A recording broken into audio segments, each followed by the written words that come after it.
MLB.com from ESPN. Adam Schefter joins us. Shefty, good morning. Good morning, guys. What's going on? So today we're getting into most likely scenario discussions, and I'll throw a few at you. But the reason why we're having this discussion is Bill Barnwell, one of the great employees at ESPN, predicted 5 teams to most likely decline in the 2024 season. 3 of those teams all in the same division, Steelers, Ravens, Browns. He has the Giants, and he has the Eagles. So, Shefty, I'll ask you, not what needs to happen, but what is most likely to happen? That the Eagles bounce back this season, or that they take another step back and injuries are not on the table? It's just the roster and how it's constructed. Well, I think it's more likely that they step forward, but if Bill Barnwell's right, then that's going to create a chaotic season in Philadelphia with lots of turmoil and lots of speculation. And I know you guys, I think you guys would rather have them win, but boy, it's going to be busy at the station if Bill Barnwell is correct. I'm surprised that that opinion is out there. And one of the things being is that I think the overwhelming opinion is people don't believe you can transition this many young people in on a defense and find success early on. With Vic Fangio's expertise and what you know of him, how hard is that task going to be, Shefty? I don't know that they have as much defensive talent as they've had in other years. I think that the defensive talent is solid, and I think they're counting on Vic Fangio to make sure that there are no issues, that everything gets ramped up, that everything goes the way they want it to. But, I don't think it's a given that this defense is going to come in and play lights out the way that some people think. Are you expecting this defense to be much better, John? Yeah, I'm going to say that they were 30th. They were 30th last year, so I do expect them to be much better. I would guess though my ceiling is around middle of the pack, a little better. Well, middle of the pack would be a dramatic improvement. Obviously.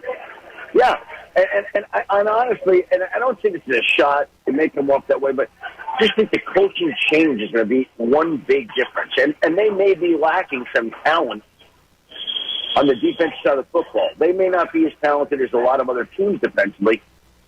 I even said this today. I go Vic. Last week I go Vic. Whatever this defense is lacking, you can make up for it. He kind of no, nobody wants to hear that. You want everybody to chip in and do their job. And it's not that easy. But I have come to expect out of Vic because that's, to me, the kind of coach he is. And we'll see, not on him, but we'll see if he can come through like I think he can. Shefty, I don't even want to believe that this could be a possibility, but the articles that are starting to come out about the Eagles' slow start, right? So Bill Barnwell believes it could be a slow start because of all the turnover on defense. A reporter from CBS has the Eagles going 9-8 because of a slow start. If they have a slow start, 2-2, 2-3, 1-4, I mean, how itchy is the trigger finger for Howie when it comes to the head coach? Well, the coach, I think it would take a lot to make an early in-season change. I mean, those are rare. Those are the disaster seasons. Those types of changes that are reserved for the teams that are picking at the top of the draft. And even if the season doesn't go the way the Eagles want, I still don't see that scenario. So I don't see that in play, but that's the great part of the season, is that there are things that happen all the time that you don't see coming. It's hard for me to imagine all of a sudden they're going to be changing coaches early in the season. I don't see that scenario. I don't see it. Now, what we're talking about is all these other scenarios, right? Like the Eagles season won't be as good as you think, like Bill Barnwell saying, or they're going to get off to a slow start like CBS is saying. I'll just say this. If all those people are right and the season doesn't go the way that they want, then you know what that means? It means that the scenario that we've talked about, that we've floated on this show, is going to unfold. And that means that Jaden Daniels is going to come to life, be a major player for the Offensive Rookie of the Year, almost single-handedly turn around that organization, and have Washington be a factor for the next decade. We've talked about that, right? Yeah, we have. I'm going to ask you this, is that I've tried to rack my brain. I'm trying to write something for our website about coaches who have had great successful careers in the NFL that have suffered the kind of season last year that Nick Sirianni did, that have then turned it around and gone back to form where that was just the blip. I'm having a hard time finding them.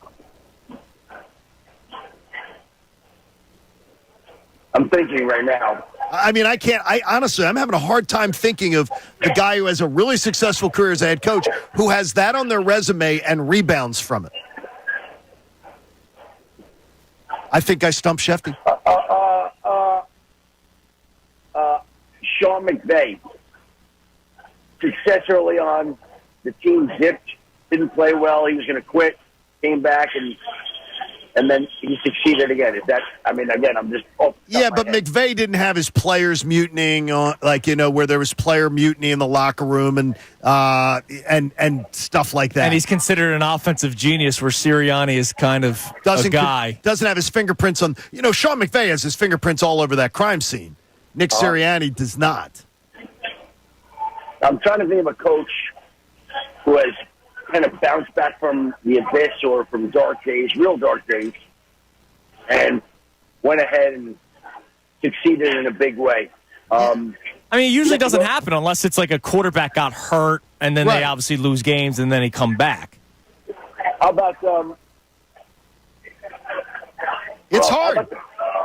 How about Mike McCarthy in Green Bay when they won the Super Bowl? That's not bad, but was McCarthy ever really on the hot seat as far as his... I don't know. There were people that brought him up and raised questions about him. I mean, that came up some. Sure. How about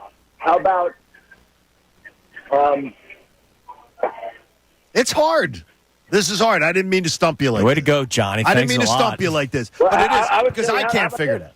How about Bruce Arians, but then he signed Tom Brady? Exactly. Right. And Tom Brady. Exactly. Tom Brady helps things a little bit. The great equalizer. Yeah, exactly. We're speaking to Adam Schefter on the Comcast Business Hotline. Schefter, speaking of coaching, and I know this is going to be a tough question, another tough one, so we're making it hard for you today. There's an art. Yeah, you really are. I want double my rate. Yeah, exactly. We'll let Scott know about that. So Tua was on the Dan Le Batard show and was talking glowingly about Mike McDaniel, about how positive of a coach he is. And then, of course, it got into the conversation about Brian Flores and how hard Brian Flores was on him. And he was made to feel like he sucked and that he didn't belong. And it was 2 years of that, and he's still trying to get past those emotions 2 years later. Schefter, I know football is different than other sports, but I also know that 2024 is different than 2004 or 1994 in terms of emotions.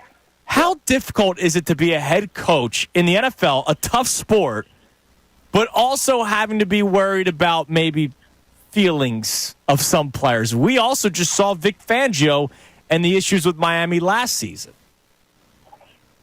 It's a deep question, and I don't care that the years have changed. I still think it's similar from time to time. There are coaches that are going to wear you down and grind on you, and they're going to be coaches that comfort you. And I think the most successful ones find the right balance and know when they have to push a guy and know when they should be letting up on a guy. And in this particular case, it clearly sounds like Brian Flores didn't know when to let up on Tua, and you have to know the individuals you're dealing with. And, you just made me think of something. When I was with the Lions a couple of weeks ago at a Giant Lions joint practice, and I was talking to some of the players, just having random conversations, and one of the players said to me, he said, "You have no idea how good and smart Dan Campbell is." And I said, "What makes him that good and smart?" And he said he knows just what to say to the guys and when to say it to them. His emotional intelligence is really high. And just because you're a coach that can get fiery and tough sometimes you have to know that our quarterback Tua from the Big Island, that's not what's going to work with him. And you have to throw different speeds at different pitches at different speeds. And I think you could see when Brian Flores spoke yesterday, I think he was clearly introspective about what Tua said and made him think, is that the way that I would handle it? Is that the way I should handle it? And I think we all go through these things and we learn, and maybe sometimes you're yelling at somebody, a child of yours. You're yelling more than you should. Or, sometimes you need to prop them up. If I'm getting mad at my daughter, my wife, maybe sometimes, we'll be the soft, nice cop and vice versa. And so there's just a balance. I don't know the coaching's changed. Guys need to be motivated, and they need to be motivated in different ways, and not everybody's the same. And that's sort of kind of the way that it works, whether it's 2024, 2004, or 1964. All right, fair enough. Now, Schefter, last thing before we let you go, and we appreciate your time as always. Yeah. Can you give us a little more about last week? You wanted to tell us something. You promised us a tidbit. But you couldn't. Yeah. Well, I'm sure you've heard. Basically, last week I brought O's the Mentalist. I don't know if you've seen his work. I guessed guessed it. John guessed this off the air after you were done. That's amazing. This. Yeah, O's the Mentalist, who is really unbelievable what he does. And he's performed the last few years for various NFL teams. And so this year, we hadn't done the Eagles, and ESPN was interested in the Eagles. And so I called and arranged this summer to do it with the Eagles. And they asked for it to be done in Foxborough, in Boston, on Wednesday, August 14th, before their joint practice that day against the Patriots. And so Oz and I drove up on Tuesday night, checked into the hotel about 11 o'clock, 11:15. That was where we bumped into a bunch of the players in the lobby, like Lane Johnson and Cam Jurgens and Frank Calcavecchia, Kenny Pickett.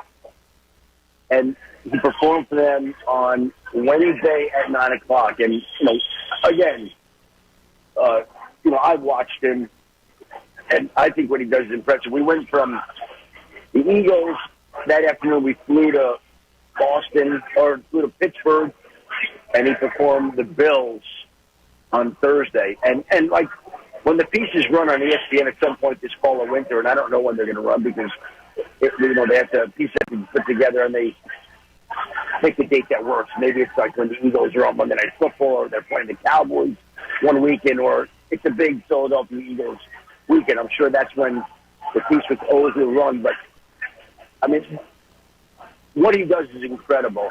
The one with Buffalo was off the charts. Well, I remember he had Aaron Rodgers spooked, and if anybody can have Aaron Rodgers spooked, that guy must be good. Well, it might have been the magic mushrooms, too. Let's not just put it all on O's.